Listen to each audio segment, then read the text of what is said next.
adesso brevemente vi dico quali saranno gli interventi. Abbiamo un primo intervento dedicato specificatamente alla costruzione con mezzo dei computer degli orologi solari. Abbiamo Carlo Domin di Meduna di Livenza, e poi l'intervento di Valentina Macaro, che è un'insegnante di Merletti a Tombolo della scuola di Merletti di Gorizia, e poi nel dettaglio vi specificherò il suo lavoro che in questi anni ha fatto per il Circolo Navarca. E al terzo intervento abbiamo il giornalista Paolo Medeossi, che ci presenterà una storica meridiana che è situata nella piazza Libertà in Udine del 1778.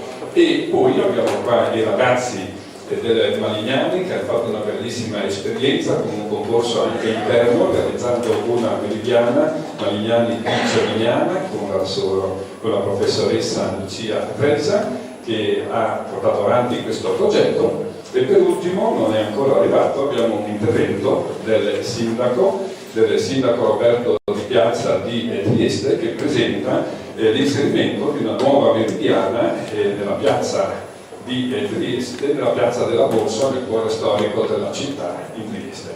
E prima di entrare proprio nel vivo di questa conferenza, io vorrei invitare il nostro neoeletto sindaco Roberto Festa a portare il suo saluto qui a questa nostra iniziativa.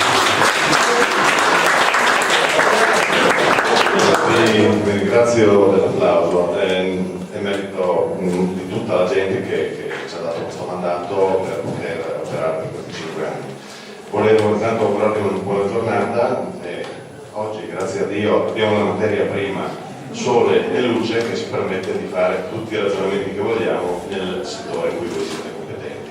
Volevo solo portare un saluto dell'amministrazione e ringraziare tutte le persone che ogni anno continuano, e spero continueranno ancora di più.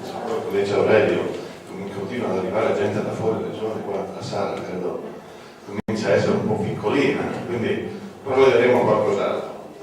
Un sostegno da parte dell'amministrazione ci sarà sempre, l'amico Aurelio lo sa, e quindi niente, non aggiungo altro, buon lavoro a tutti e ascoltiamo con attenzione. Grazie.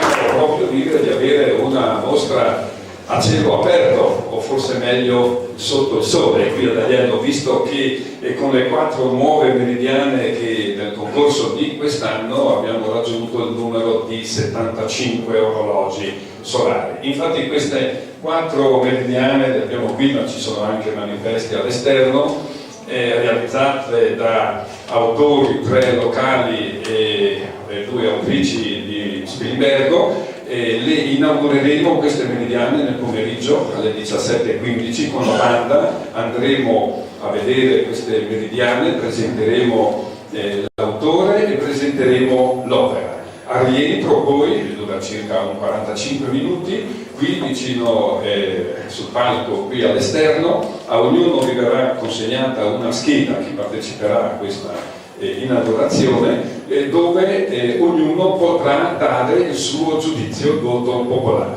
C'è anche un giudizio via internet che in questi giorni naturalmente è stato attivato, rimarrà fino alle ore 13 di oggi, e quindi anche via internet abbiamo questa seconda possibilità di voto.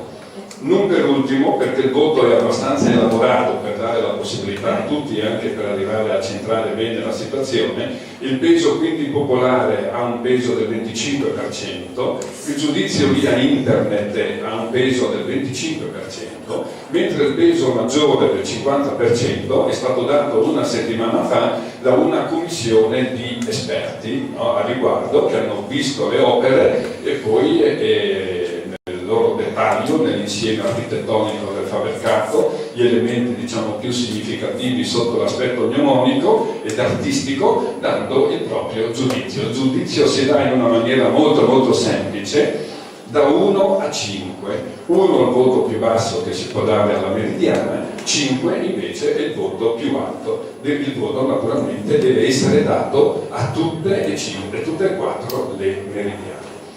Poi stasera alle 19:30 daremo il voto, leggeremo la meridiana di Aiello 2011 con un bel premio che è questo qui, che poi ve lo descriverà la signora Maccaro, ed è una meridiana molto particolare, e intanto guardatela, ma poi entreremo nel dettaglio.